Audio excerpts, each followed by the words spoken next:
Dab, I want to thank you for coming on the show to share your story with our viewers and our listeners. Could you briefly tell us what's going on in your life and in your K-12 career right now? Yes, sir. Absolutely. Well, first of all, Dr. Williams, thank you so much for the opportunity. It's amazing that you are giving this platform for educators to be able to share their experiences and also to be able to just share what they've been going through, especially with the pandemic. So first of all, thank you. Thank you. I am currently serving as an administrator in Garland ISD or Garland USA. That's what we like to call it. Nice. I am serving as an administrator. This is I'm going into my third year now. Okay. And I'm also currently working on my doctorate degree in educational leadership from Tarleton State. So hopefully by next May, you'll be calling me Dr. Okafor. I love it.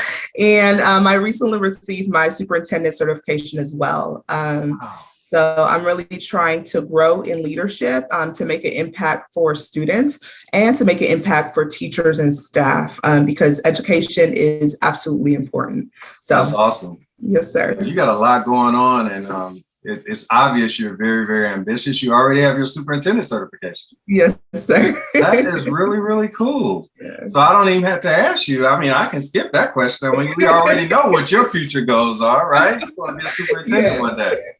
That's super cool. Yes. Sir. So you've been in AP for 2 years. You're going into your third year next year, and I mean, truthfully, we've been in a pandemic the last 2+ years. How has that impacted you in your endeavor as an assistant principal? Well, it's been tough, just because of the impact it's had on my students, as well as some of my teachers as well. Of course, we've had a few students, unfortunately, who have lost loved ones because of the pandemic, and also teachers who've been impacted as well. However, I think it has brought us closer as a staff, because it's this shared experience that everybody's going through. And so in my role as an AP, one thing that I do that I absolutely love is connecting and going to every single classroom. I make it a point to go into every single classroom every single day. Wow. And so that has really been impactful, not just for me as a leader to grow, but also for my teachers, because it allows them to see, hey, I care about you. I know that we're all going through this really difficult time. Let's talk about it. Let's see what's going on. How can I support you? And so although it has been tough, I feel like it has also brought us closer, because now we have this shared experience where we're all working together for a common goal to ensure that not only our staff are successful, but also our students. Wow, that's good. Yeah. So you've been an assistant principal for 2 years. You're going into your third year. When did you start your K-12 career, and what were some of the main reasons that you chose your K-12 career as a profession? So I graduated college in 2012. So this is this 10th year, going on 13th year in education. But honestly, I started my K-12 career in 6th grade. And I know that sounds crazy, but I'm serious. When I was in 6th grade, I remember my teacher used to let the 6th graders go and read to the kindergarten students. And that's when I knew that education was for me. And every Friday, I know I used to bug my teachers, can I go read to them again? Because I absolutely loved it. Yeah. And then later on in middle school, I actually had this experience, and I'm a believer, I'm a Christian. And so I had this experience where I felt like God was telling me that he wanted me to open up schools in Nigeria. Wow. So I'm Nigerian. Okay. So that I knew that that's what I needed to do. Sure. And so from then on, education, that's what I wanted to do. And so that's actually why I got my superintendent certification. That's why I'm working on my doctorate, because I want to be able to grow. I want to be able to get all the tools that I can, so that when I open up the schools, when I go to those third world countries that need a quality education, they need somebody to advocate for them. I want to make sure that I am well-versed. I want to make sure that I am providing them with the tools that they need to be successful, because I don't plan on it failing. And so that's why I do what I do. That's awesome. So you're from Nigeria. Awesome. One of my favorite countries. I definitely want to go there. I've never visited, but you should go. I'm definitely going. It's on the bucket list. 100%. But Yes, I sir. also think that's super noble of you that at some point in your career, you're going to go back to your home country and start schools or be a principal or, the director, as they call them over there, superintendent. Yes, sir. So Yes, sir. yeah, that's really, really powerful that you're going to do that. Like, what kind of time frame are you looking at? Is that something that is way down the road, or is it part of a 5-year plan? Yeah, what is it? What's going on? I definitely, like I said, when I do it, I don't want it to fail. And so I want to be able to grow where I am now. I want to be, by God's grace, AP, principal, director, all of those things. So I want to grow and learn as much as I can, make those connections, network, so that when I do go there, it'll be successful. So I'm thinking probably like around when I retire. Like I want to retire there, I want to retire there and I want to just focus on that. So probably around retirement age. I'm 32, I'm almost 33. So probably around retirement age. Yeah, still super young. Oh my God. Well, thank you. That's awesome. Yeah, you still have a lot of life ahead of you. So that's really cool. Thank you. K-12 education is an amazing profession. I believe it's the most noble profession in the world, quite frankly. Quite frankly, I feel like we're the profession that ensures that all the other professions are possible. But I still think that, sometimes our profession gets a bad rap. What do you like most about the K-12 profession, and why do you think it's such a noble profession? Well, like you said, our job as educators, we are the ones that grow every other profession. Without us, we wouldn't have doctors, we wouldn't have lawyers, we wouldn't have any other profession. And so our role as educators is powerful. The reason why I love being an educator is because of the impact that we make on students and on staff. Again, like I said, I'm Nigerian. So when I came here, honestly, I did not enjoy school. I didn't do well. I looking now, because my parents saved everything. So looking at my old report cards, I'm like, Lord. But I had some amazing educators and teachers and just leaders who did not allow me to give up. They pushed me, and I am now the person I am today because of them. And even my mom, when she came, she was working at 7-Eleven. Like we were in a 1-bedroom, there were 6 of us in a 1-bedroom apartment. My dad was working a low-income job as well, but now she has a PhD and 2 masters. And so she has really taught me the value of education, the value of perseverance. And so when I look at myself, I am a reflection of the power of education and the power of leaders like us impacting students and helping them to be their best selves, helping them to identify their why and then pushing them towards that goal, and making sure that they're successful. So education is such a powerful tool and is one that we honestly, we need to value as a society, because without us, there wouldn't be anything else. Yeah, that's powerful. Well said. Obviously I wouldn't be here having this conversation with you as Dr. Williams myself if it wasn't for the power of education. And very similar story. I mean, I'm one of 6 children, and, my mom made all the difference in our lives. And so, yeah, I'm very grateful for America. America sometimes gets a bad rap, but, the great thing about America is it's not a caste system, right? Like how you were born and how you had to live as a young person is not indicative of how you would have to live as an adult. Absolutely. You're willing to do what you need to do. So thank you for sharing that. And that's why as a leader now, I see myself in my students. Oh yeah. And and I like to tell them, hey, I tell my story. I'm very open, I'm very transparent. And so I like to tell them, hey, I am who I am because of education. You do not have to allow your current situation to determine who you're going to be. Absolutely. And I'm not going to let you, and so I see myself in my students, in my story. I feel like God has allowed me to have the experiences that I have had so that I can be able to impact the students that I do serve now. So, yeah. So you're at the elementary, I would have to get. I am. Okay.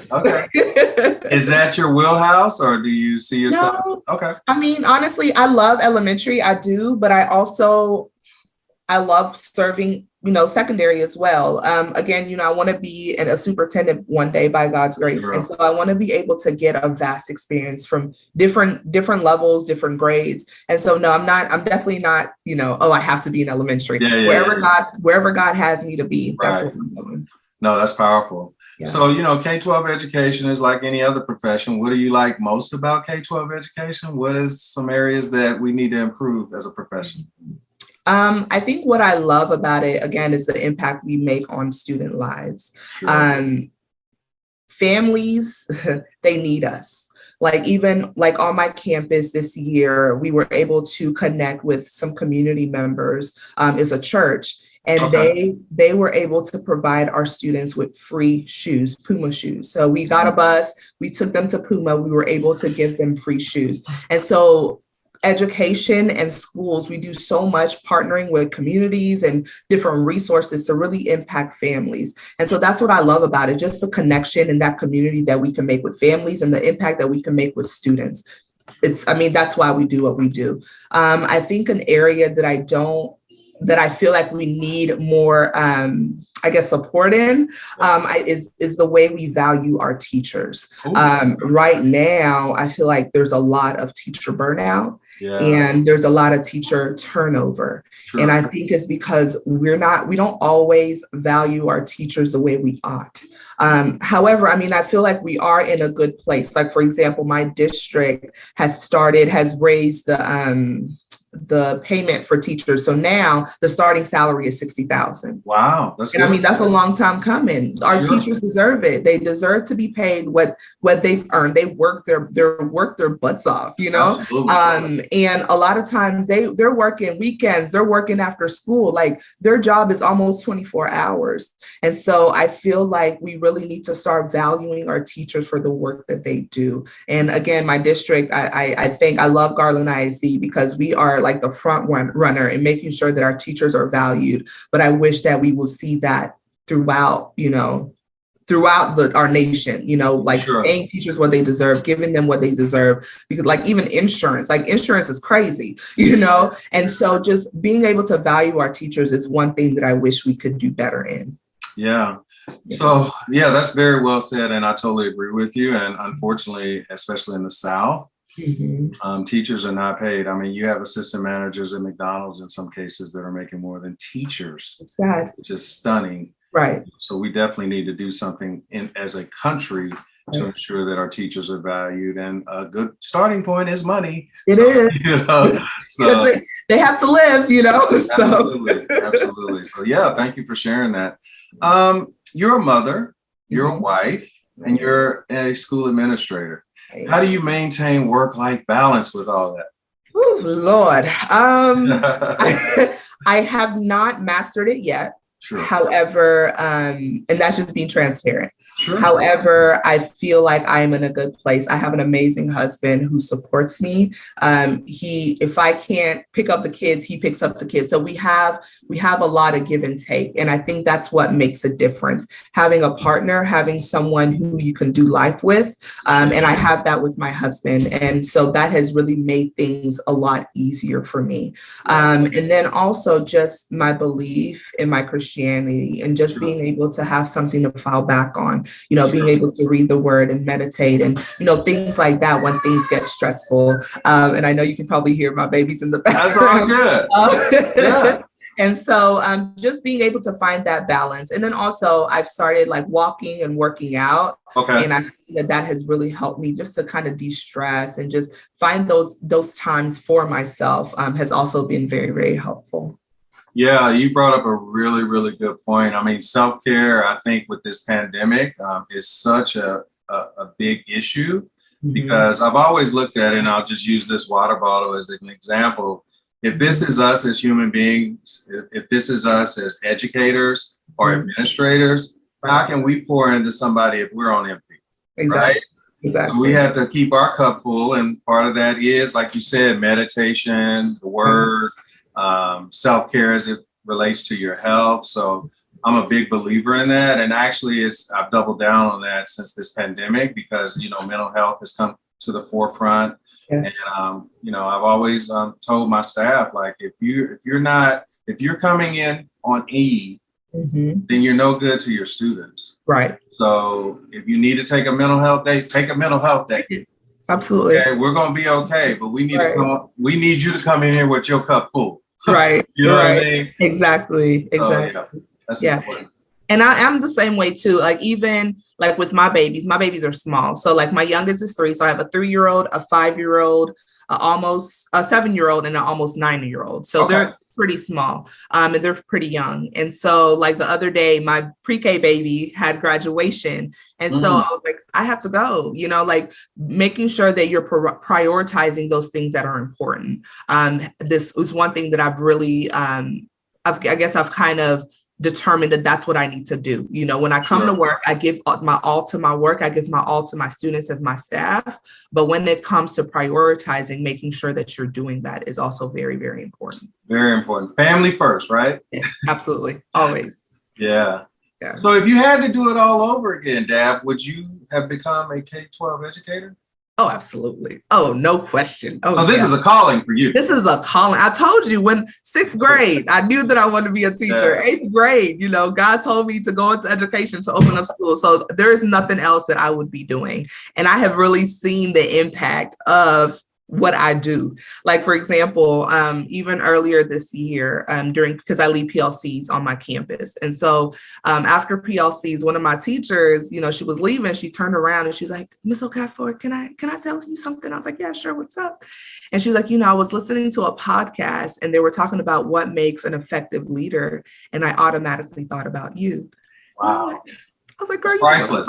Right. I was like, girl, you better stop. Because me and my staff, we joke, we play, things like that. But we, of course, get the work done. And so I was like, girl, you better stop it. And so she was like, no, I'm serious. And I was like, okay. And she was like, no, just the fact that you take the time to come to us every day, to talk to us. And it's not just hey, just to keep it moving, but you actually take the time to listen, to hear from us, to see what's going on. And I told her, girl, that is literally the most, that's my favorite part of the day, because you guys are my people. Like, if you guys are not good, the kids are not good. I need to make sure that you guys are good because you're my people, And so it just shows you the value of what our role is.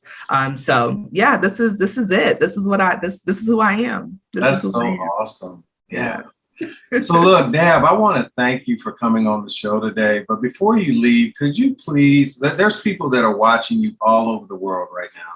Could you please give K-12 educators around the U.S. and the world, Nigeria, some parting words of wisdom? Right. Tell us how we can connect with you, and then we'll say goodbye. Well, for my fellow educators out there, know that your work matters. What you are doing is changing lives. And even if nobody else tells you, even if you feel like you're burnt out, what you are doing matters. You are changing lives. You are making lives better. So don't stop. Don't ever stop, because your work matters. Awesome. And so how you can reach me, I'm on Twitter. You can connect with me at dab_Okafor. And that's my Twitter handle. I'm also on Facebook. So yeah, and then my email, should I share my email? It's totally up to you. Yeah. Sure. So my email is dabokafor89@gmail.com. So yeah, awesome. I love connecting and networking. So that's awesome. Well, we are so grateful that you came on the show. And I'm not just saying this, there is definitely greatness within you. And I can tell that your future is bright indeed. So I look forward to connecting with you again as Dr. Okafor. Yes. And so all I'm asking is that when you get that doctorate degree, that you be willing to come back on the show and share that with us. Absolutely. Absolutely. Anytime. Awesome. I appreciate you, Dr. Williams. You are amazing. I appreciate you too. Thank you so much. And all the best. You.